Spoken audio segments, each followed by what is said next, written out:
Articulate Storyline was built with interactivity in mind. Generally speaking, interactivity can be defined as a dialogue that exists between people and machines. It may be easier to think about this in terms of simple cause and effect.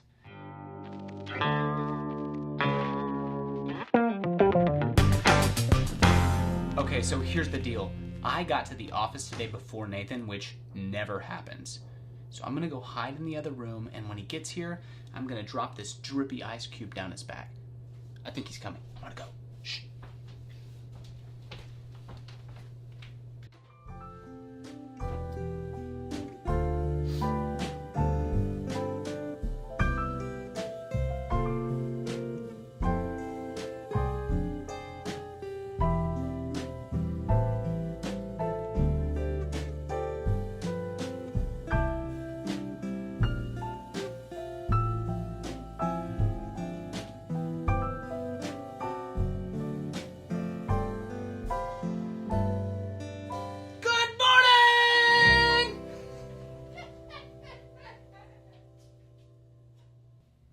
My actions prompt him to do something, and typically some sort of feedback is provided.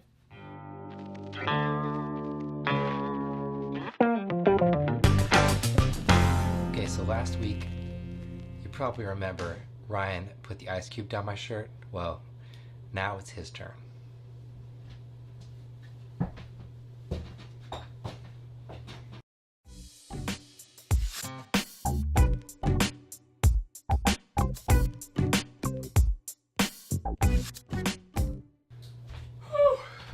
Good morning, good morning, good morning. Good morning, good morning. All right, well, better get to work.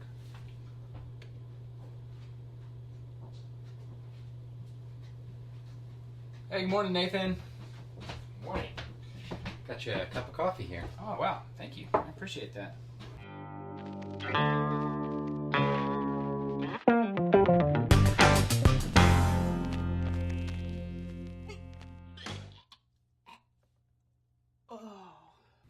In Storyline, this breaks down into the following questions. What should happen? When should it happen? To which object should this question apply? This is what is called a trigger. In this section, we'll discuss a variety of ways you can add interactivity to your courses, but all of this revolves around the concept of triggers. After we've discussed how to use triggers, we'll talk about layers, states, hotspots, and interactive objects, all of which rely on triggers to function. By the end of this section, you'll gain understanding of how to add interactivity to your courses by building a multi-part activity that uses a variety of interactive elements.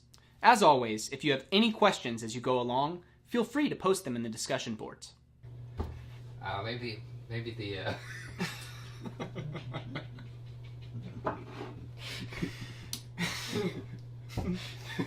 Smells so